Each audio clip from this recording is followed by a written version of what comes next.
Hello student, आज की इस वीडियो में क्लास 9th के बायोलॉजी चैप्टर नंबर 3 जिसका नाम है परमाणु, अणु और आयन। तो आज हम लोग इस वीडियो में इस चैप्टर को बहुत अच्छे तरीके से पढ़ेंगे। हर एक पॉइंट्स को हमने नोट किया जो आपके लिए इम्पोर्टेंट है, उसको हमने हाईलाइट करके भी रखा है ताकि आपको समझने में कोई दिक्कत ना हो। इस चैप्टर को बहुत अच्छे तरीके से पढ़ाएंगे। इसमें चैप्टर 1 और 2 को भी हमने पढ़ा दिया है इस बुक का, तो आप लोग इस वीडियो के डिस्क्रिप्शन में जाकर के उसे देख सकते हैं। अगर आप लोग पहले उसे नहीं देखे हैं तो सबसे पहले उन्हीं को देखिए, क्योंकि उन्हीं से रिलेटेड ये चैप्टर है आपका। क्योंकि फर्स्ट चैप्टर है उससे रिलेटेड सेकेंड चैप्टर है और सेकेंड चैप्टर से रिलेटेड आपका ये थर्ड चैप्टर है। तो आप लोग उसे भी ज़रूर देख लीजिए, तभी आपको ये वीडियो देखना चाहिए, आपको अच्छा से समझ में आएगा। तो चलिए अब बढ़ाते हैं इस चैप्टर को और देखते हैं कि इस चैप्टर में कौन कौन से इंपॉर्टेंट पॉइंट है जो हमारे एग्जाम में पूछे जाते हैं, जिनसे क्वेश्चन सोल्व होता है। आप जब ये वीडियो को देख लीजिएगा तो इस चैप्टर में जितने भी क्वेश्चंस आपसे पूछे गए हैं उसका आंसर आप आसानी से दे सकते हैं, आपको कोई यहाँ पे दिक्कत नहीं होगा। क्लास 9 से रिलेटेड और भी वीडियो हमारे चैनल पे अपलोड है, तो जाकर के उन्हें भी आप देख सकते हैं, जैसे कि सोशल साइंस, हिंदी, फिर उसके बाद आपको साइंस में भी मिल जाएगा। तो ये सारे क्वेश्चन हमने करा रखा है, तो आप लोग जाकर के उसे भी देख सकते हैं। तो चलिए फटाफट से बढ़ते हैं इस चैप्टर की ओर। अगर आप लोग चैनल पे नए हैं तो चैनल को सब्सक्राइब कर लीजिएगा, इसी तरीके का वीडियो का नोटिफिकेशन आपको मिलते रहेगा।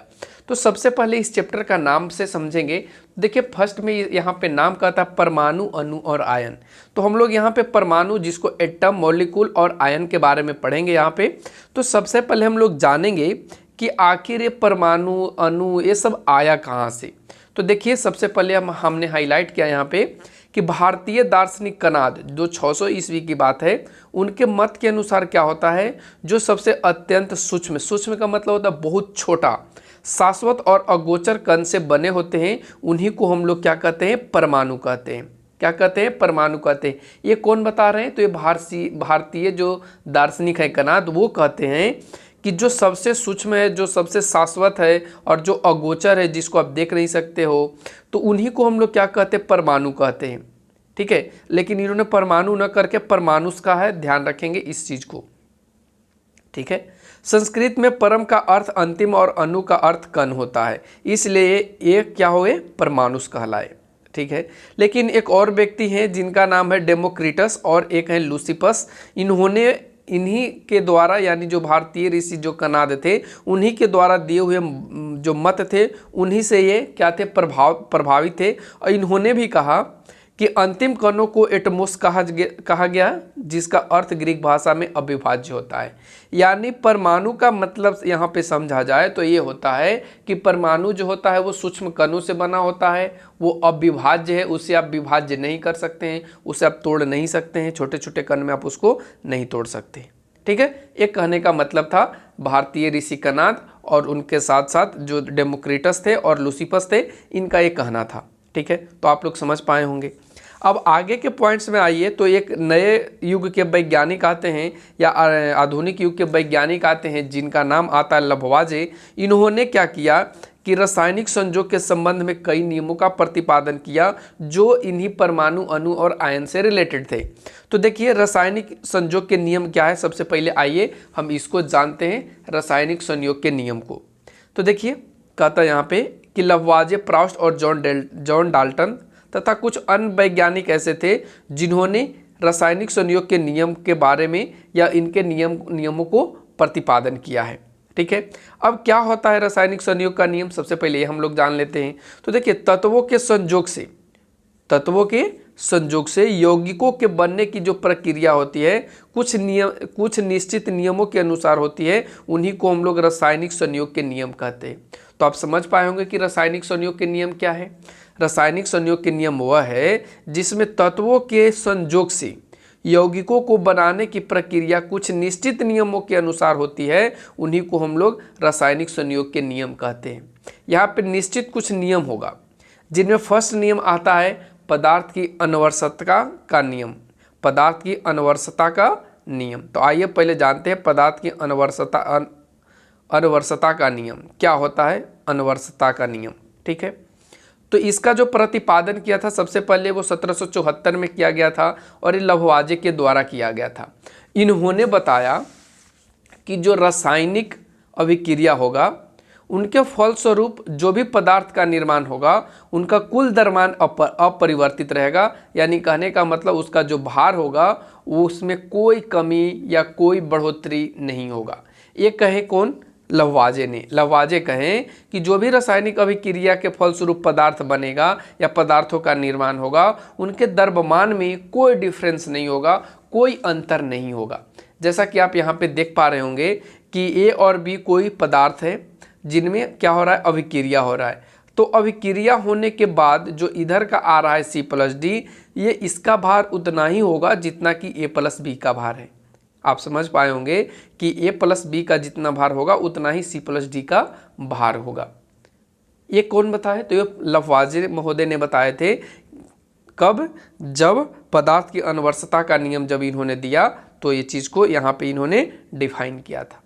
तो आप पदार्थ की अनुवर्तता नियम को समझ गए होंगे। अब आगे के पॉइंट्स में बढ़ते हैं, जिसमें अगला जो नियम आता है उसको हम लोग बोलते हैं निश्चित अनुपात का नियम। तो क्या होता है निश्चित अनुपात का नियम? आइए सबसे पहले इसको भी समझ लेते हैं, निश्चित अनुपात के नियम को। तो इनका जो प्रतिपादन करने वाले व्यक्ति थे उनका नाम था प्राउस्ट। इन्होंने 1789 ईस्वी में इसे प्रतिपादन किया था। इनके अनुसार इन्होंने बताया कि किसी भी रासायनिक यौगिक के सभी शुद्ध नमूनों में से किसी एक ही प्रकार के तत्व भार के विचार से हमेशा एक निश्चित अनुपात में परस्पर संयुक्त रहते हैं। देखिए, इनका कहने का मतलब था कि जब आप रासायनिक यौगिक को अभिक्रिया कराएंगे, ठीक है, रासायनिक यौगिक को अभिक्रिया कराएंगे तो जो उनमें तत्व होगा वो सभी का भार एक ही होगा। ये नहीं कि भार किसी का अलग होगा, किसी का भार अलग होगा, और सभी आपस में एक दूसरे से जुड़े हुए रहेंगे। ये इन्होंने बताया निश्चित अनुपात के नियम के अकॉर्डिंग। एग्जाम्पल के रूप में आप जल को समझ सकते हैं। जो H2O है इसमें हाइड्रोजन और ऑक्सीजन का एक यौगिक है, और आप देख पाते हैं कि कहीं भी आप जल को उठा करके देख लीजिए तो इसका जो भार आप पाएंगे वो 9 भाग में से 1 भाग हाइड्रोजन पाइएगा और 8 भाग ऑक्सीजन पाइएगा। तो इसमें इसके भार में कोई डिफरेंस नहीं आता है। ये निश्चित अनुपात के नियम बताता है। ठीक है, तो आप समझ पाए होंगे। अगर उसी तरीके से आप कार्बन डाइऑक्साइड और ऑक्सीजन का भी एक यौगिक को ले लीजिए तो आप क्या देख पाएंगे कि टोटल जो 11 भाग है जिसमें 3 भाग आप कार्बन के पाइएगा और 8 भाग आप ऑक्सीजन के पाएंगे।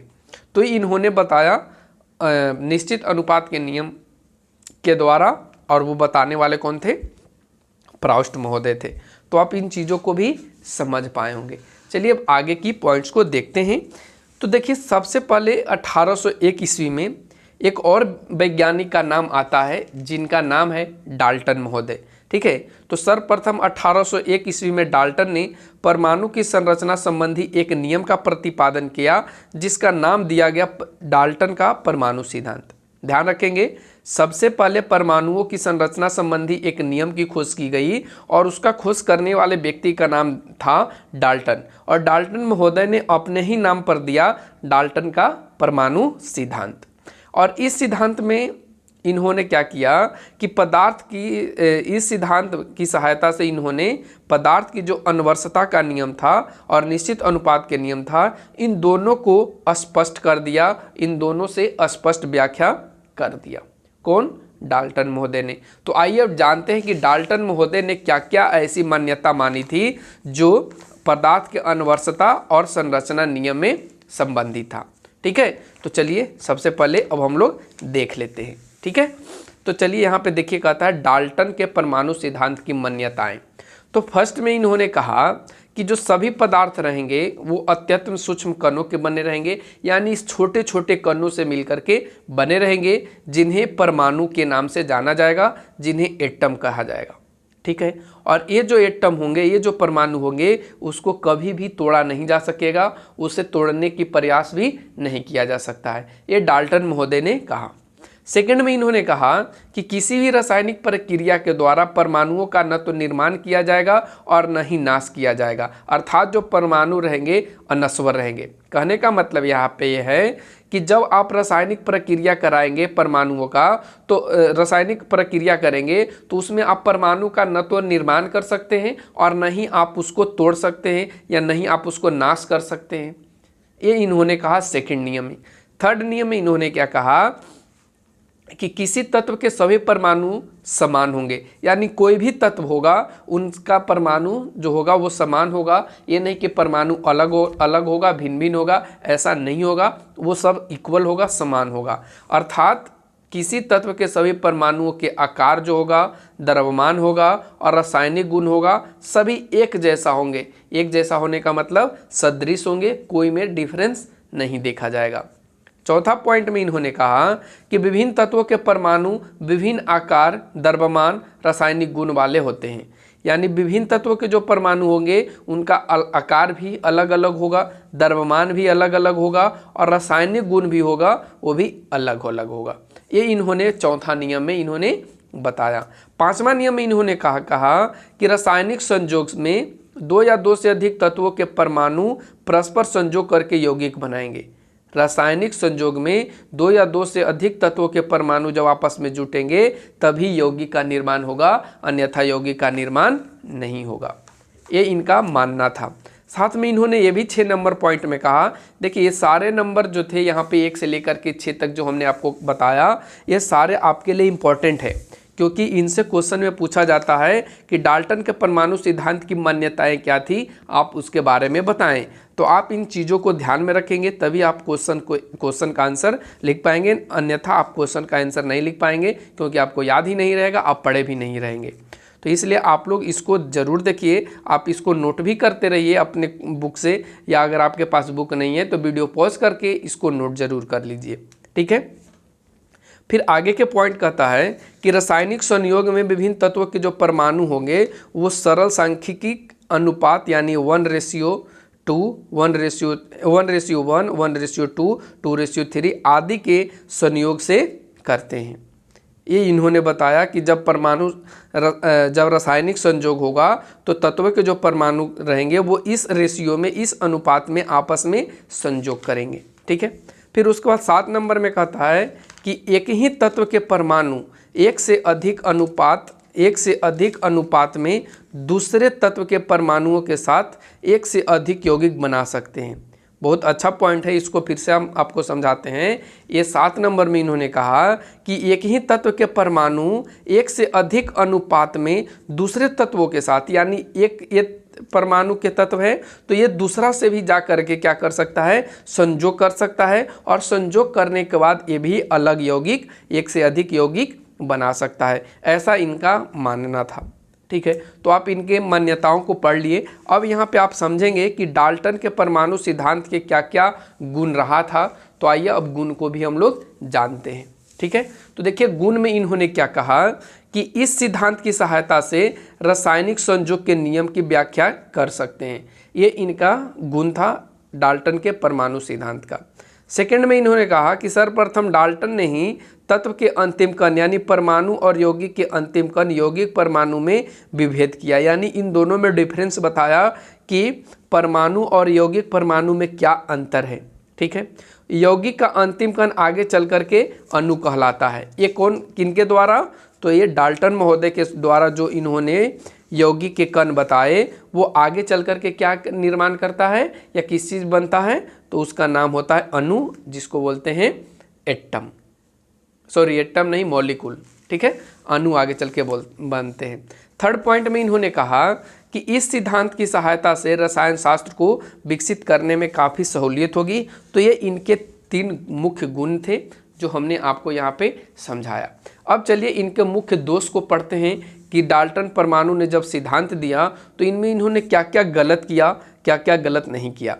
तो सबसे फर्स्ट में इन्होंने गलत ये किया कि इन्होंने ये बताया कि जो परमाणु था उसे अविभाज्य है, उसे आप खंडित नहीं कर सकते हैं। तो ये इन्होंने गलत बात बताया, ये अविभाज्य नहीं होते हैं, इनको विभाजित किया जा सकता है। और एग्जाम्पल के रूप में आप देख सकते हैं कि इलेक्ट्रॉन प्रोटॉन ऐसे हैं जिनमें परमाणुओं को तोड़ा गया, छोटे छोटे कणों में, इलेक्ट्रॉन में तोड़ा गया, प्रोटॉन में तोड़ा गया और न्यूट्रॉन में तोड़ा गया। तो इनका ये बात गलत निकला। इन्होंने कहा कि जो परमाणु अविभाज्य हैं, ये बिल्कुल इन्होंने गलत कहा। सेकंड में इन्होंने क्या बताया था गलत बात कि परमाणु सिद्धांत के अनुसार एक ही तत्व के सभी परमाणु समान द्रव्यमान वाले होते हैं। ये इन्होंने बिल्कुल गलत बताया, क्योंकि तत्व के जो परमाणु होते हैं वो विभिन्न द्रव्यमान वाले भी होते हैं जिन्हें समस्थानिक के नाम से जानते हैं। हम आगे आने वाले चैप्टर में समस्थानिक, संभारिक, ये सभी चीज़ों को कवर करेंगे, लेकिन आप यहाँ पे सिर्फ ये समझेंगे कि इन्होंने जो ये बताया कि परमाणु द्रव्यमान समान होते हैं, तो ये इन्होंने बिल्कुल गलत बताया, भिन्न भिन्न भी होते हैं, जैसे कि समस्थानिक में। ठीक है, आगे हम इसके बारे में डिस्कस करेंगे बहुत अच्छे से। थर्ड पॉइंट में इन्होंने क्या गलत बताया कि विभिन्न तत्वों के जो परमाणु होते हैं वो विभिन्न द्रव्यमान वाले होते हैं। ये हमेशा सही नहीं है, क्योंकि बहुत से ऐसे तत्व के परमाणु हैं जो समान द्रव्यमान वाले होने के साथ ही समान द्रव्यमान होने वाले भी होते हैं। यानी ये इन्होंने कहा कि विभिन्न तत्वों के जो परमाणु रहेंगे वो अलग अलग रहेंगे, अलग अलग द्रव्यमान के रहेंगे, लेकिन कुछ ऐसे भी आपको तत्व देखने को मिलेगा जिनकी जो परमाणु है वो सभी में समान द्रव्यमान वाला है, यानी सभी में उसका जो भार है वो इक्वल है। तो ये इन्होंने थर्ड पॉइंट गलत बताया। फोर्थ में इन्होंने क्या बताया कि चारकोल, ग्रेफाइट और हीरा ये तीनों कार्बन परमाणुओं से बने होते हैं, किंतु इनके गुणों में स्पष्ट अंतर होता है, जिन्हें डाल्टन का परमाणु सिद्धांत समझाने में असफल रहा है। तो ये इनके चार यहाँ पे दोष थे, जो चारों को हमने बहुत अच्छे से क्लियर किया। अब यहाँ पे समझेंगे डाल्टन के परमाणु सिद्धांत के आधार पर रासायनिक संयोग के नियम की व्याख्या। तो ये हमने आपको उधर ही समझा दिया था, पदार्थ की अनुवर्तता का नियम क्या था और निश्चित अनुपात का नियम क्या था। तो ये खुद से आप देख लेंगे, क्योंकि यहाँ पे इसको समझाने की कोई ज़रूरत नहीं है, ये दोनों वाले नियम को। अब हम लोग यहाँ पे पढ़ेंगे परमाणु क्या है। तो आइए जानते हैं कि परमाणु क्या होता है। तो अब ऊपर हमने आपको बताया था कि जो परमाणु है वो बहुत ही अति सूक्ष्म कण का बना हुआ होता है, जिसे रासायनिक अभिक्रिया में भाग ले सकता है, उसी को हम लोग परमाणु कहते हैं। तो आप इसे भी नोट डाउन कर लेंगे। अगला जो पॉइंट्स आता है बच्चों वो ये आता है कि जो परमाणु है उनकी क्या क्या विशेषताएं हैं, आखिर परमाणु कहेंगे कि इनको, उनकी क्या विशेषताएं होनी चाहिए, तो ये यहाँ पे आपसे डिस्कस करेंगे। तो देखिए फर्स्ट में कहता है किसी तत्व के जो सभी परमाणु रहेंगे वो सदृश होंगे। सदृश का मतलब एक जैसा दिखेंगे, किंतु वे अन्य तत्वों के परमाणुओं से भिन्न रहेंगे। मतलब एक ही तत्व के परमाणु बढ़िया रहेगा, यानी एक जैसा रहेगा, लेकिन अगर कोई दूसरा तत्व हो गया तो उसका जो परमाणु रहेगा वो अलग अलग रहेगा, भिन्न भिन्न रहेगा। ठीक है, तो आप इस चीज़ को समझ गए होंगे। एग्जाम्पल के रूप में भी यहाँ पे समझाया कि सोडियम के जो सभी परमाणु रहते हैं सदृश होते हैं, परंतु क्लोरीन के जो परमाणु होते हैं वो भिन्न भिन्न होते हैं। नंबर 2 में कहता है कि तत्व का प्रत्येक परमाणु तत्व के सभी गुणों को प्रदर्शित करता है। यानी तत्व का जो प्रत्येक परमाणु रहेगा, जितने भी परमाणु रहेगा वो सारे के सारे उस तत्व के बारे में बताएगा जिस तत्व का वो परमाणु है। एग्जाम्पल के लिए यहाँ पे सोडियम को लिया गया है कि सोडियम का जो प्रत्येक परमाणु रहेगा वो सोडियम के सभी गुणों को प्रदर्शित करेगा, कि सोडियम में कौन कौन से गुण होते हैं, ये सोडियम का प्रत्येक परमाणु बताता है। तो ये चीज़ों को आप समझ पाए होंगे। अगर हम लोग परमाणु की आकार की बात करें तो परमाणु का जो व्यास होता है लगभग 10⁻⁻15 मीटर होता है। इसका मतलब आप समझ सकते हैं कि वह इतना छोटा होता है, इतना छोटा होता है कि आप उसे देख नहीं पाएंगे। अगर आप उसे देखने की कोशिश करेंगे तो इस पे काम करने में 40 लाख वर्ष लग जाएंगे। तो ये चीज़ होता है परमाणु, तो आप समझ पाए होंगे। लेकिन हम लोग आज के टाइम में ज़्यादा डेवलप कर चुके हैं, टेक्नोलॉजी हम लोगों के पास हो गया है, तो 2 चीज़ों का इस्तेमाल किया जाता है। तो इन 2 चीज़ों को आप ध्यान रखेंगे। आपसे पूछा जा सकता है कि स्कैनिंग इलेक्ट्रॉन माइक्रोस्कोप का काम क्या है, तो ये आप समझेंगे कि इसका जो काम है वो परमाणुओं की संरचना और उसके गुणों को अध्ययन करने के लिए इसका इस्तेमाल किया जाता है। और एक है इलेक्ट्रॉन टनेलिंग माइक्रोस्कोप, ये दोनों का यूज़ किया जाता है परमाणु की संरचना और उसके गुणों के बारे में जानने के लिए। तो ये चीज़ यहाँ तक आप कवर कर पाए होंगे। अगला जो आता है वो परमाणुओं और तत्वों के संकेत को लेकर के आता है कि आखिर परमाणुओं और तत्वों का संकेत, जैसे हम लोग N लिखते हैं, P लिखते हैं, तो ये सब है क्या, ये संकेत कब आया, किसने लाया, ये चीज़ आपसे पूछा है। तो देखिए यहाँ पे हमने हाईलाइट करके रखा है कि सर्वप्रथम बर्जिलियस, इसका पूरा नाम था जे बर्जिलियस, ध्यान रखेंगे, सर्वप्रथम बर्जिलियस पूरा नाम है जे बर्जिलियस। इन्होंने 1789 से 1748 के बीच में तत्वों के निरूपण आधुनिक तरीके से किया, किंतु इस प्रणाली को स्वीकृत यानी इसको हम लोग अप्रूव करने में बहुत टाइम लगा दिए। 100 बरस का टाइम हम लोगों ने लगा दिया। ठीक है, संकेत क्या होता है? तो संकेत क्या होता है? वो किसी तत्व का पूर्ण जो नाम है, पूरा जो नाम होता है, उसका एक छोटा सा रूप होता है। जैसे कि यहाँ पे देख पा रहे हैं बेरियम, तो बेरियम के लिए क्या यूज किया जा रहा है? Ba। तो ये क्या हो गया? संक्षिप्त रूप हो गया, और इसी संक्षिप्त रूप का जो नाम दिया गया है वो संकेत दिया गया है। ठीक है, अब यहाँ पे कहता है कि जो तत्वों के संकेत होते हैं उनके लिए कुछ नियम है। तो बिल्कुल नियम है। इनको तत्व के अंग्रेजी के उन अक्षरों से लिखा जाता है जो प्रथम अक्षर होते हैं। प्रथम अक्षर से हम लोग क्या करते हैं? इनके संकेत को लिखते हैं। जैसे बेरिलियम Ba है तो यहाँ पे Ba लिखा गया, कैल्शियम Ca है तो यहाँ पे Ca लिखा गया। कहने का इसका मतलब ये है। फिर सेकेंड पॉइंट में यहाँ पे कुछ नियम दिया है कि जब 2 या 2 से अधिक तत्वों के नाम के प्रथम अक्षर एक ही हो, जैसे कहने का मतलब जैसे बेरिलियम है और उसी तरीके से कोई और Ba से आ जाए, तो इस कंडीशन में क्या होगा? तो ऐसी स्थिति में तत्व के नाम का प्रथम अक्षर और उसके बाद वाले अक्षर कोई भी जो प्रधान हो उसको एक साथ मिला करके संकेत कर दिया जाता है तत्वों का। तो ये यहाँ पे सेकेंड पॉइंट हो गया। तो ये 2 तरीके हैं संकेतों को निरूपित करने के लिए। आज से बहुत समय पहले की अगर बात करें तो इस तरीके से तत्वों को निरूपित किया जाता था। सोना को ऐसे, सिल्वर को ऐसे, लेड को ऐसे, मरकरी को ऐसे।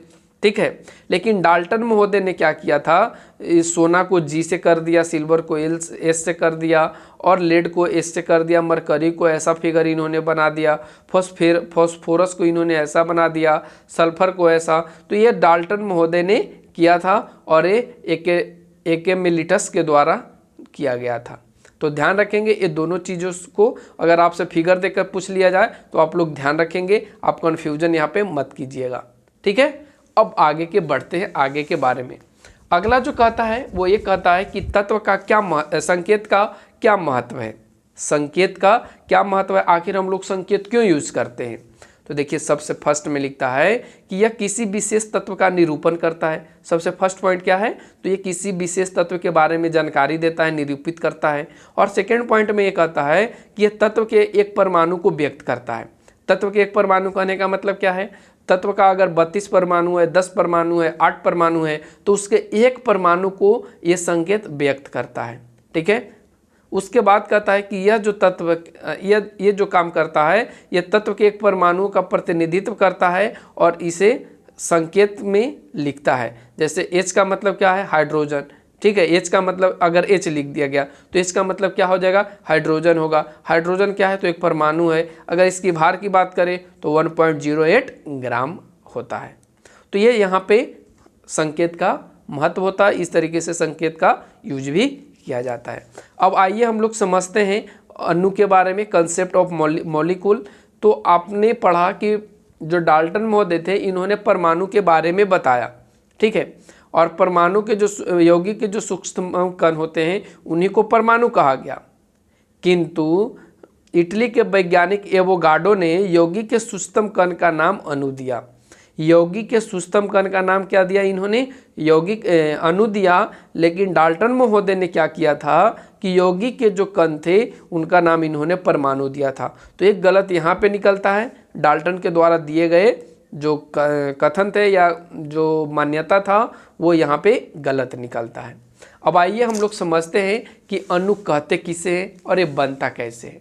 तो देखिए यहाँ पे लिखा है कि पदार्थ, तत्व या यौगिक का सूक्ष्मतम कण जो मुक्त अवस्था में, यानी मुक्त अवस्था मतलब एकदम फ्रीडम है, एकदम स्वतंत्र है, ठीक है, अवस्था में रह सकता है, उसको हम लोग क्या बोलते हैं? अणु बोलते हैं। और यह 2 या 2 से अधिक परमाणुओं के संयोग से बनता है। अणु कैसे बनता है ये भी आपसे क्वेश्चन पूछ लिया जाए तो आप यहाँ पे बताएंगे कि यह 2 या 2 से अधिक परमाणु जब आपस में संयोग करता है तभी ये अणु का निर्माण होता है। ठीक है, तो आप समझ पाए होंगे।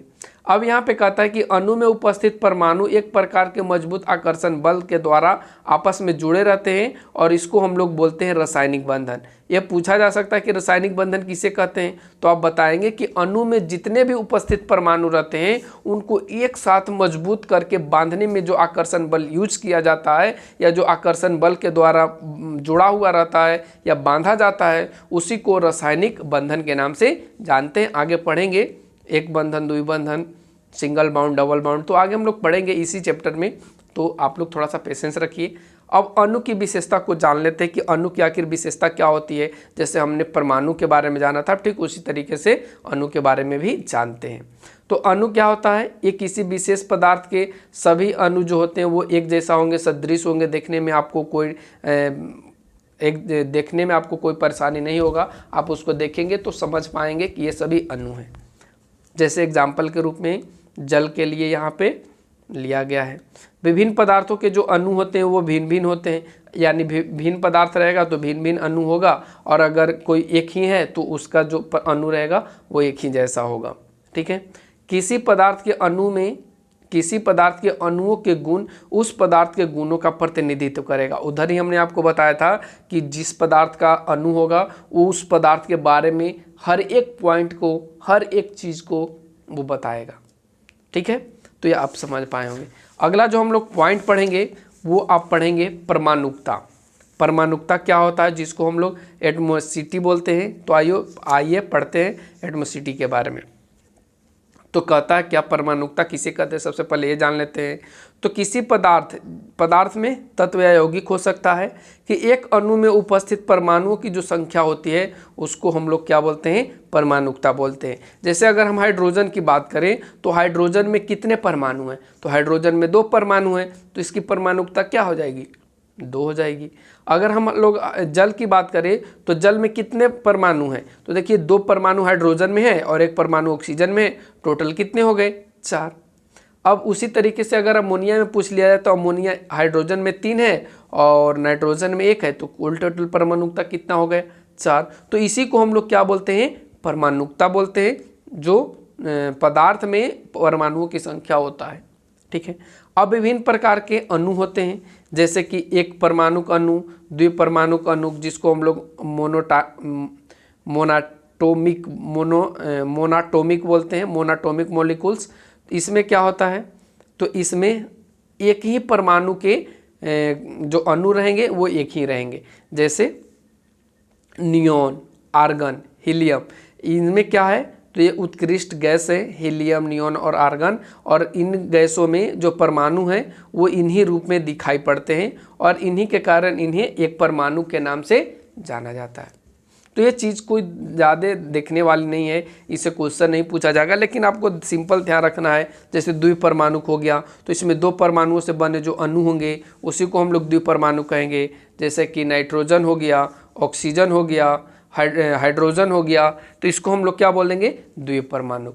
फिर उसी तरीके से त्रिपरमाणुक है, तो त्रिपरमाणु क्या होता है, इसमें 3 परमाणुओं से बने जो अणु होंगे उसी को हम लोग त्रिपरमाणु के नाम से जानेंगे। जैसे कि हाइड्रोजन H2O हो गया, हाइड्रोजन और ऑक्सीजन के योग हो गया, N2O हो गया, नाइट्रोजन और ऑक्सीजन के से संयोग से बना है, तो इसको हम लोग त्रिपरमाणु के नाम से जानते हैं।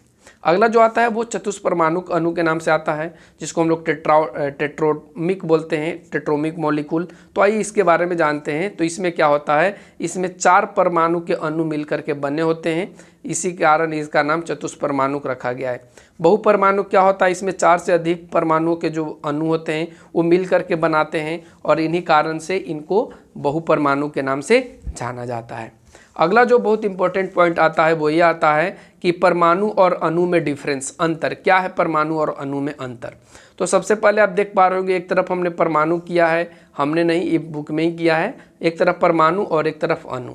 तो देखिए परमाणु में क्या होता है कि ये जो तत्व होते हैं परमाणु, ये सूक्ष्मतम कण से बने होते हैं और इन्हें मुक्त अवस्था में नहीं रखा जाता है या इन्हें मुक्त अवस्था में नहीं देखा जाता है। जबकि जो अणु होते हैं ये पदार्थ के तत्व या यौगिक के सूक्ष्मतम कण होते हैं जिन्हें आप मुक्त अवस्था में देख सकते हैं। तो ये सारे चीज़ आपको यहाँ से देखना है और इसको नोट करना है, क्योंकि ये आपसे पूछा जाएगा कि परमाणु और अणु में क्या डिफरेंस है, क्या अंतर है। तो आप यहाँ पे इसको इजीली तरीके से लिख पाएंगे। अब अगला पॉइंट्स आता है हम लोगों का, जो आता है आयन। तो आइए अब हम लोग जानते हैं कि आयन क्या होता है। तो आयन क्या होता है? तो आयन वो होता है जिसमें कुछ यौगिक होंगे और उनके जो कण होंगे वो आवेशित होंगे। आवेशित कहने का मतलब उन पे चार्ज होगा, एक प्लस होगा एक माइनस होगा। तो जब प्लस और माइनस ये सभी जो चार्ज होते हैं तो इन्हीं के वजह से इन्हें आवेशित कहते हैं या आयन वाला कहते हैं। ठीक है, देखिए यहाँ पे लिखा है कि आवेश युक्त यौगिक के जो बने कण होंगे उन्हीं को हम लोग आयन कहते हैं। जिन पर धन आवेश होगा उन पर धनायन उनको कहा जाएगा, और जिन पर ऋण आवेश होगा उन्हें ऋणायन के नाम से जाना जाता है। ठीक है, तो आप समझ पाए होंगे। धातु परमाणु पर धन आवेश और अधातु परमाणु पर ऋण आवेश रहता है। बहुत इंपॉर्टेंट पॉइंट है, आपसे पूछा जा सकता है कि धातु परमाणु पर कौन सा आवेश रहता है या कौन सा चार्ज होता है। तो आपको याद होना चाहिए कि धातु परमाणु पर धन आवेश यानी पॉजिटिव चार्ज यहाँ पे होगा, और जो अधातु है उस पर निगेटिव चार्ज होगा। तो यहाँ पे धन आवेश और ऋण आवेश को लेकर के यहाँ पे अच्छे से समझाया है धातु और अधातु में। ठीक है, अब अगला जो हम लोगों का पॉइंट आता है वो आता है संयोजकता, जिसको हम लोग वैलेंसी के नाम से जानते हैं। तो क्या होता है वैलेंसी, आइए जानते हैं। तो कहता है कि तत्व के परमाणुओं में दूसरे तत्वों के परमाणुओं के साथ संयोग करने की प्रवृत्ति या क्षमता, इसी को हम लोग क्या बोलते हैं, संयोजकता। यानी कहने का मतलब किसी भी तत्व के जो परमाणु होगा वो किसी दूसरे तत्व के परमाणु के साथ संयोग करेगा, तो ये संयोग करने की जो क्षमता होती है, संयोजन की जो क्षमता होती है, उसी को हम लोग संयोजकता बोलते हैं। जैसे कि आप यहाँ पे एग्जाम्पल के रूप में देख सकते हैं कि हाइड्रोजन और क्लोरीन परस्पर संयोग करके हाइड्रोजन क्लोराइड नामक यौगिक बनाता है। तो यहाँ पे आप क्या देख रहे हैं कि हाइड्रोजन के एक परमाणु क्लोरीन के एक परमाणु के साथ जुड़ रहा है, और उसके बाद हाइड्रोजन और क्लोरीन मिलकर के क्या बना रहा है, हाइड्रोजन क्लोराइड बना रहा है। तो यहाँ पे आप इस चीज़ को भी देख करके समझ सकते हैं। तो अब आगे का पॉइंट्स हम लोगों का आता है। आगे का जो पॉइंट्स आता है वो ये आता है, देखेंगे यहाँ पे आप, यहाँ पे देखिए डिटेल से संयोजकता को समझाया गया है कि किसी तत्व की संयोजकता उसकी अन्य तत्वों से संयोग करने की क्षमता, और वह हाइड्रोजन या क्लोरीन परमाणुओं की उस संख्या द्वारा निर्धारित होती है जो उस तत्व के एक परमाणु के साथ संयोग करती है। तो यहाँ पे डिटेल्स है, लेकिन लिखना आपको उधर वाला ही था। संयोजकता एक वाले को हम लोग एक बंधक बोलते हैं, दो वाले को द्विबंधक बोलते हैं, तीन वाले को त्रिबंधक बोलते हैं, और चार वाले को चतुष्बंधक बोलते हैं। और चारों बॉन्ड को आप यहाँ पे देख सकते हैं। एक बंधक में आपको ये सब आ जाएंगे, hydrogen, chlorine, bromine, iodine, sodium, potassium. तो ये आपके लिए बहुत ज़्यादा इंपॉर्टेंट है, इससे आपका न्यूमेरिकल जो क्वेश्चन है वो सोल्व होता है। तो आप लोग एक नज़र इसको ज़रूर देख लीजिएगा, ताकि आपको जब न्यूमेरिकल सोल्व करें तो कोई दिक्कत ना आए। ठीक है, अब यहाँ पे आगे जो बात किया गया है वो फॉर्मूला को लेकर के बात किया गया है, सूत्र को लेकर के बात किया गया है। तो ये सूत्र क्या होते हैं, तो अणु को उसमें उपस्थित परमाणुओं के संकेतों की सहायता से व्यक्त करने की जो पद्धति होती है उसी को हम लोग क्या बोलते हैं, सूत्र बोलते हैं। यानी जो हम संकेत में परमाणु तत्वों के जो परमाणु होते हैं या जो तत्व होते हैं उनको हम लोग लिखते हैं, उन्हीं को एक सूत्र में लिख देना ही, एक संकेत में लिख देना ही सूत्र कहलाता है। ठीक है, जैसे कि फर्स्ट यहाँ पे कहता है सरल या मूलानुपाती सूत्र, सरल या मूलानुपाती सूत्र, जिसको सिंपल और एम्पिरिकल फॉर्मूला बोलते हैं। तो ये क्या होता है, तो यहाँ पे देखिए लिखता है कि किसी यौगिक का वह सूत्र जो उस यौगिक के अणु में उपस्थित तत्वों के परमाणुओं की संख्याओं का सरलतम पारस्परिक अनुपात व्यक्त करे, उसी को हम लोग बोलते हैं सरल सूत्र या मूलानुपाती सूत्र। ध्यान रखेंगे, मूलानुपाती सूत्र या सरल सूत्र उसको बोलेंगे जिसमें तत्वों के जो परमाणुओं की संख्या रहेगा वो सरलतम रहेगा और पारस्परिक अनुपातों को व्यक्त करेगा, उन्हीं को हम लोग बोलते हैं मूलानुपाती सूत्र। एग्जाम्पल के रूप में आप बेंजीन को देख सकते हैं, C6H12 का जो सरल सूत्र होगा वो CH होगा। क्योंकि इसमें दोनों क्या है, सेम है। H2O2 का क्या हो जाएगा, HO होगा। तो ये यहाँ पे सरल सूत्र या मूलानुपाती सूत्र का मतलब होता है।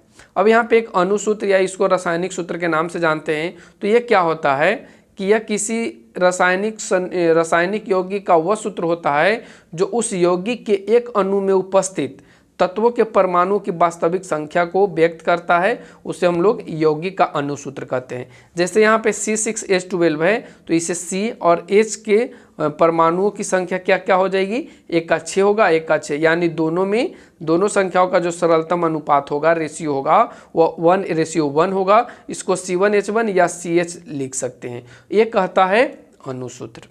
ठीक है, तो आप इन चीज़ों को समझ पाए होंगे। आपके लिए एक चीज़ और ज़्यादा इंपॉर्टेंट है, आपसे पूछ लिया जाएगा कि अणुसूत्र बताइए, या आपसे पूछ लिया जाएगा कि सरल सूत्र बताइए जिसका अणुसूत्र इतना है, तो आप कैसे बताएंगे। तो इसके लिए आप इस फॉर्मूला को लिख लेंगे कि अणुसूत्र बराबर होता है n गुना सरल सूत्र, और n का मतलब होता है 1, 2, 3। यहाँ पे आप कुछ भी रख सकते हैं। जैसे यहाँ पे किसी यौगिक के सरल सूत्र और अणुसूत्र समान होंगे तो n बराबर क्या लिखा जाएगा, 1 लिखा जाएगा। तो n का मान 1 होगा, तो जो अणुसूत्र होगा वो सरल सूत्र के इक्वल हो जाएगा, बराबर हो जाएगा। ठीक है, तो ये चीज़ आप समझ पाए होंगे। अगला जो पॉइंट्स आता है बच्चों, वो आता है अणुसूत्र लिखने की विधि। अणुसूत्र आप कैसे लिखेंगे, इसके बारे में आपको बताना है। ठीक है, तो यहाँ पे देखिए लिखता है कि किसी यौगिक का सूत्र लिखने के लिए सबसे पहले उसके अवयवी तत्वों का संकेत को अलग बगल लिखते हैं। जैसे कि यहाँ पे देखिए, आप देख पा रहे होंगे लिखा गया है अगल बगल। ठीक है, वैसे ही आपको लिखना होगा। फिर क्या करना होगा कि जो अधिक विद्युत धनात्मक या धात्विक तत्व का होगा वो संकेत के बाईं ओर लिखा जाएगा। संकेत के बाईं ओर का मतलब क्या है, जैसे आपने यहाँ पे ऐसे लिखा, देखिए यहाँ पे हम लिख रहे हैं, यहाँ पे A+B ऐसे होता है, फिर यहाँ पे मान लीजिए B+A बना, तो इसको बाईं तरफ रखना है। तो जो आपका बायां होगा वही इसमें भी होगा। तो मेरा बायां A वाला है, तो ये भी यहाँ पे बाईं होगा। तो सबसे पहले तीर के बाईं ओर रखा जाता है। यहाँ पे कह रहा है कि इसे हम लोग बाईं ओर लिखते हैं। और उदाहरण के लिए HCl को यहाँ पे आप देख सकते हैं। ठीक है, HCl को देख सकते हैं।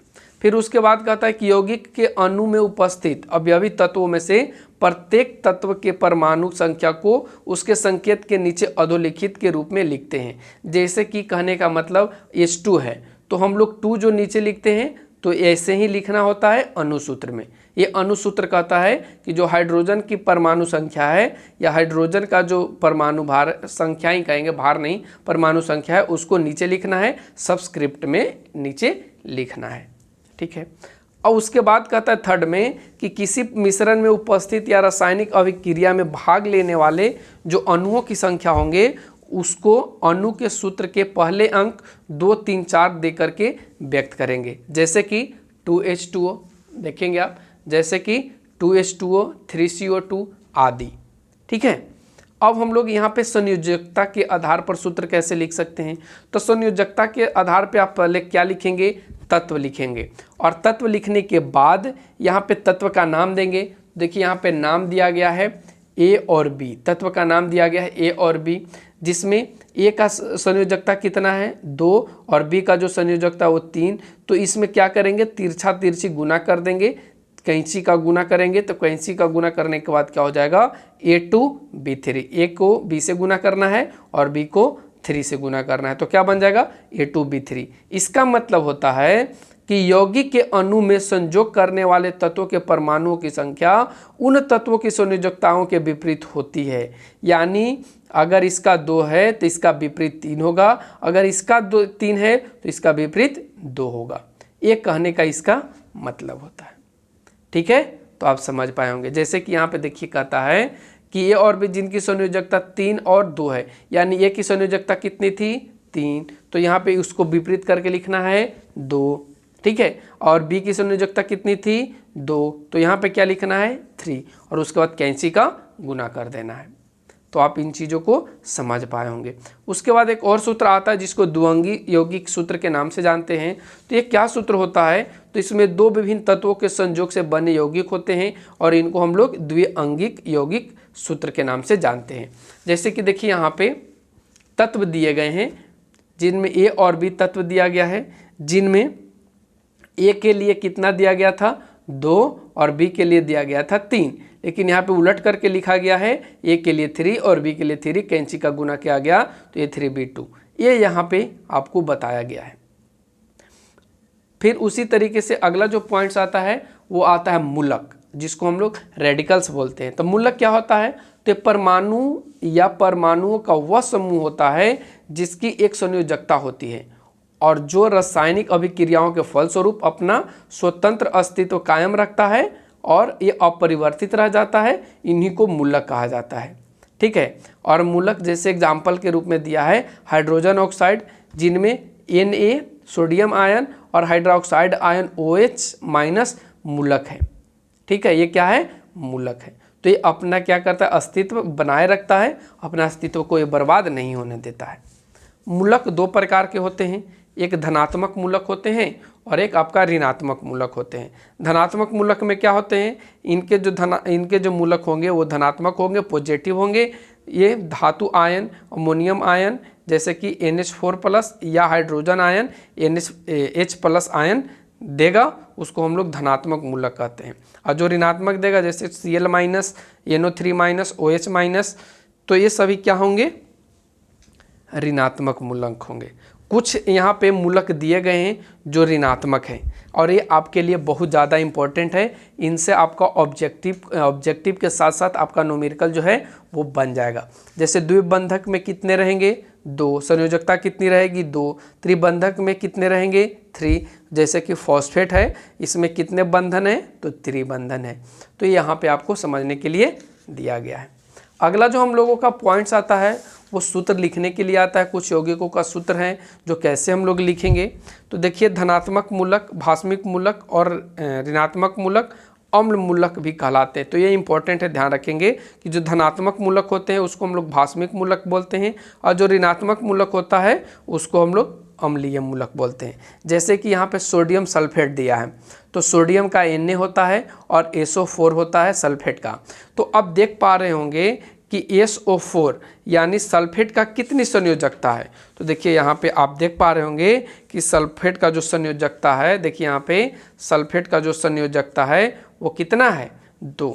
तो ये यहाँ पे अब लिखा जाएगा, देखेंगे विपरीत करके तो क्या लिखा जाएगा, इसको कैंची का गुना करेंगे तो Na2SO4। ठीक उसी तरीके से यहाँ पे कुछ यौगिक हैं उनका सूत्र लिख करके बताया गया है।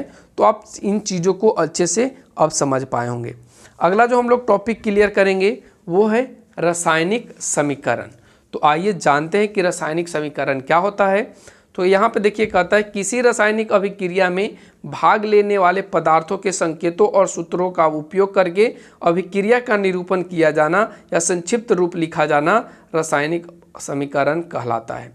जैसे कि यहाँ पे देखेंगे, जैसे कि आप यहाँ पे देखेंगे रासायनिक समीकरण, देखिए एग्जाम्पल में 2H2 + O2 एरो का चिन्ह 2H2O। तो हम लोग क्या बोलते हैं इसको, अब रासायनिक समीकरण। जो तीर के बाईं तरफ रहता है उसको हम लोग अभिकारक बोलते हैं, यानी रासायनिक अभिक्रिया में जो भी भाग लेगा उसको हम लोग क्या बोलेंगे, अभिकारक। और जो अभिक्रिया के बाद उत्पाद के रूप में प्राप्त होगा उसको हम लोग प्रतिफल के नाम से जानते हैं। ठीक है, बीच में प्लस का चिन्ह दिया जाता है दोनों को जोड़ने के लिए, एरो का चिन्ह दिया जाता है कि अभिक्रिया किधर से किधर की तरफ हो रही है। तो ये सारे चीज़ आपको समझ में आया होगा। अब रासायनिक समीक्रिया से प्राप्त होने वाली सूचनाएं क्या हैं, तो यहाँ पे सिंपल कोई 2 तत्वों को लेकर के आपको बताया गया है। तो ये ज़्यादा कुछ इम्पोर्टेंट नहीं है। ठीक है, अब हम लोग आगे जो बढ़ेंगे वो ये बढ़ेंगे कि कार्बन 12 के एक परमाणु के द्रव्यमान के 12वें भाग को परमाणु द्रव्यमान इकाई का। तो ये भी कोई ज़्यादा इंपॉर्टेंट नहीं है। अब हम लोग जो अगला इंपॉर्टेंट पॉइंट्स पढ़ेंगे वो ये पढ़ेंगे सापेक्ष परमाणु द्रव्यमान। क्या होता है सापेक्ष परमाणु द्रव्यमान, तो देखिए कहता है कि किसी तत्व का परमाणु द्रव्यमान एक संख्या है। किसी तत्व का परमाणु द्रव्यमान क्या होता है, एक संख्या होता है जो यह बताता है कि उस तत्व में परमाणुओं का द्रव्यमान कार्बन 12 परमाणुओं के द्रव्यमान के 12वें भाग से कितना गुना अधिक है। उसको हम लोग क्या बोलते हैं, सापेक्ष परमाणु द्रव्यमान। और सापेक्ष परमाणु द्रव्यमान का मतलब क्या होगा, तो तत्व के एक परमाणु का द्रव्यमान बटा 1/12 गुने कार्बन परमाणु का द्रव्यमान। ये आप लोग सूत्र को लिख लेंगे। ये सूत्र से आपका न्यूमेरिकल जो क्वेश्चन है वो सोल्व होगा। ठीक है, ये सूत्र आपको लिख लेना है। सापेक्ष परमाणु द्रव्यमान बराबर तत्व के एक परमाणु का द्रव्यमान बटा 1/12 गुने कार्बन 12 का परमाणु का द्रव्यमान। ठीक है, अब अगला जो आता है वो आता है ग्राम परमाणु द्रव्यमान। तो क्या होता है ग्राम परमाणु द्रव्यमान? तो हम लोग कहेंगे कि जब तत्व के परमाणु द्रव्यमान को ग्राम में लिखा जाएगा, ग्राम में व्यक्त किया जाएगा, उसको हम लोग ग्राम परमाणु द्रव्यमान कहते हैं। और ग्राम परमाणु द्रव्यमान का जो सूत्र होता है वो ये होता है कि तत्व का ग्राम में द्रव्यमान, यानी तत्व का कितना द्रव्यमान है ग्राम में और उस तत्व का परमाणु द्रव्यमान कितना है। तो इन दोनों को मिला करके जो लिखा जाएगा, रेशियो करके, बटा करके, भाग करके, तो वो ग्राम परमाणुओं की संख्या बताएगा। जैसे एग्जाम्पल के रूप में ऑक्सीजन वो का परमाणु द्रव्यमान कितना होता है 16, और ऑक्सीजन का ग्राम परमाणु द्रव्यमान कितना होगा 16 ग्राम। अब यहाँ पे जब 46 ग्राम सोडियम में उपस्थित है ग्राम, तो यहाँ पे सिंपल पूछा गया है, इन दोनों को देखा जाए तो यहाँ पे कितना हो जाएगा 16/16, तो यहाँ पे तो 1 आ जाएगा। लेकिन यहाँ पे 46 ग्राम सोडियम में उपस्थित कुल परमाणुओं की संख्या पूछा है, तो यहाँ पे 46/23। क्यों? क्योंकि 46 होता है सोडियम का, और यहाँ पे सोडियम का जो परमाणु द्रव्यमान होता है वो 23 होता है। दोनों से कट के जाएगा, डिवाइड होकर के 2 आ जाएगा। तो ये होता है आपका ग्राम परमाणु द्रव्यमान। अब अगला जो आता है वो सापेक्ष आणविक द्रव्यमान आता है। ये बहुत ज़्यादा इंपॉर्टेंट है, इससे आपका न्यूमेरिकल क्वेश्चन बहुत ज़्यादा आपके बुक में या आपके एग्जाम में पूछा जाता है। ठीक है, आणविक द्रव्यमान निकालने के लिए। तो आणविक द्रव्यमान क्या होता है? तो किसी पदार्थ का आणविक द्रव्यमान एक संख्या है, ये भी क्या है, एक संख्या ही है, जो बतलाती है कि उस पदार्थ के एक अणु का द्रव्यमान कार्बन 12 के परमाणु द्रव्यमान के 12वें भाग से कितना गुना अधिक है। ये बताता है कि ये कितना गुना अधिक है, कम ये नहीं बताता है, ये कितना अधिक है ये बताता है। और पदार्थ का जो आणविक द्रव्यमान होगा, पदार्थ के एक अणु का द्रव्यमान बटा 1/12 गुना कार्बन 12 परमाणु का द्रव्यमान। अब यहाँ पे हम लोग ग्राम पर जो परमाणु द्रव्यमान है या आणविक द्रव्यमान है वो कैसे ज्ञात करेंगे? तो एग्जाम्पल के रूप में देखेंगे। आपको ये सारे के सारे याद होने चाहिए 90 तक, भार, संकेत और परमाणु संख्या। ठीक है, ये आपको रट्टा मार लेना है, तभी आप इस चैप्टर के जितने भी न्यूमेरिकल क्वेश्चन है उनको सोल्व कर पाएंगे। ठीक है, अब यहाँ पे आणविक द्रव्यमान निकालने के लिए, जैसे जल का आणविक द्रव्यमान निकालना है तो सबसे पहले क्या करना है, सबको तोड़ तोड़ के लिखना है। जैसे हाइड्रोजन को हमने अलग कर दिया, ऑक्सीजन को अलग कर दिया, और ऑक्सीजन का जो परमाणु द्रव्यमान होता है वो कितना होता है 1 होता है, और हाइड्रोजन का जो परमाणु द्रव्यमान होता है वो 1 होता है, और ऑक्सीजन का जो परमाणु द्रव्यमान होता है 16 होता है। अब जब जल का हम लोग निकालेंगे आणविक द्रव्यमान तो उसके लिए क्या करना होगा, 2 गुना, यानी इसमें 2 गो हैं तो 2 गुना परमाणु का द्रव्यमान, 2 गुना परमाणु करने का मतलब जो भी हो, हाइड्रोजन हो, ऑक्सीजन हो, जो भी हो, उसका द्रव्यमान प्लस कर देंगे। यानी कि जब 1 हो जाएगा तो अगला के जाने के बाद प्लस करेंगे, ये नहीं कि गुना करेंगे। ठीक है, प्लस करेंगे और उसके बाद सबको जोड़ देंगे, और जोड़ने के बाद जब AMU में इससे हम लोग व्यक्त करेंगे तो ये जल का आणविक द्रव्यमान निकल जाएगा। तो उम्मीद करते हैं ये चीज़ आपको समझ में आया होगा। अब अगला जो हम लोग पॉइंट पढ़ेंगे वो पढ़ेंगे सूत्र द्रव्यमान। तो सूत्र द्रव्यमान क्या होता है? तो ये भी एक तरह का संख्या ही होता है जिसका प्रयोग आयनिक यौगिकों को व्यक्त करने के लिए किया जाता है। जैसे सोडियम क्लोराइड का सूत्र द्रव्यमान क्या होगा? तो सोडियम क्लोराइड का जो सूत्र द्रव्यमान होगा वो सोडियम का परमाणु द्रव्यमान प्लस क्लोरीन का परमाणु द्रव्यमान ऐड करने के बाद जो प्राप्त होगा उसको हम लोग सूत्र द्रव्यमान के नाम से जानेंगे। तो आप समझ पाए होंगे। अगला जो हम लोग टॉपिक पढ़ेंगे वो मोल की परिकल्पना को पढ़ेंगे। तो मोल का मतलब होता है ढेर या अंबर। ठीक है, अंबार। लैटिन भाषा में मोल का मतलब क्या समझेंगे? ढेर पढ़ेंगे या अंबार पढ़ेंगे। अब मोल होता क्या है? तो परमाणुओं का एक मोल का मतलब होता है कि वह अंबार जिसका कुल द्रव्यमान 1 ग्राम परमाणु द्रव्यमान के बराबर हो। जैसे कि मोल कणों जिनमें परमाणु हो जाएगा, अणु होगा, आयन होगा, इलेक्ट्रॉन होगा, कि एक निश्चित संख्या को व्यक्त करता है और इस संख्या को एवोगाड्रो संख्या भी कहा जाता है। एवोगाड्रो संख्या भी पूछा जाएगा तो आप वही कहेंगे, मोल संख्या भी पूछा जाएगा वही कहेंगे, एवोगाड्रो स्थिरांक का पूछा जाएगा वो भी सेम ही चीज़ है। और इसका जो वैल्यू होता है वो होता है 6.022 गुने 10⁻23 कणों के बराबर होता है। ये क्या होता है? तो एवोगाड्रो संख्या होता है, एवोगाड्रो स्थिरांक होता है, या इसको आप एक और नाम दे सकते हैं मोल। ठीक है, तो ये तीनों सेम होता है। यहाँ पे मोल के बारे में अच्छा से डिफिनेशन लिखा गया है, तो आप इस डिफिनेशन को एक बार देख लेंगे या वीडियो पॉज करके पढ़ लेंगे। चलिए पढ़कर समझा ही देते हैं। कहता है कि मोल किसी पदार्थ का वह मात्रा है जिसमें मूल कणों में परमाणु, अणु, आयन, इलेक्ट्रॉन, प्रोटॉन आदि आएंगे की संख्या उतनी ही होती है जितनी कि कार्बन 12 के ठीक 12 ग्राम में उनके परमाणुओं की संख्या। ये मोल का मतलब होता है। ठीक है, तो आप इस चैप्टर को बहुत अच्छे से समझ पाए होंगे। लास्ट आता है एक पॉइंट जिसमें मोल के महत्व को बारे में बताना होता है, और एक क्वेश्चन आपके बुक में पूछा भी गया है। कहता है कि मोल से हमें निम्नलिखित बातों की जानकारी मिलती है। सबसे पहला महत्व यह है कि यह पदार्थ के 6.022 गुने 10⁻23 कणों का निरूपण करता है। किसी तत्व के एक मोल का द्रव्यमान जो होता है वो 6.02 गुने 10⁻23 होता है।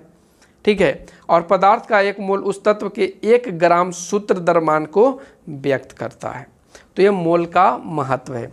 उसके बाद आपको ऑब्जेक्टिव और उसके बाद आपको सोल्व करना है अंकित प्रश्न, जो यहाँ पे देख पा रहे होंगे आपके बुक में भी दिया गया है। इन सारे क्वेश्चंस को हमने सोल्व भी करा दिया है, जो आपको हमारे चैनल पर मिल जाएगा। उसका लिंक भी डिस्क्रिप्शन में दे देंगे। ये सारे क्वेश्चन आंसर हमने करा दिया है, तो आप लोगों को मिल जाएगा। तो आज के लिए बस इतना ही, फिर मिलते हैं आगे आने वाले वीडियो में। तब तक के लिए चैनल पर बने रहने के लिए thanks for watching. Take care, bye bye.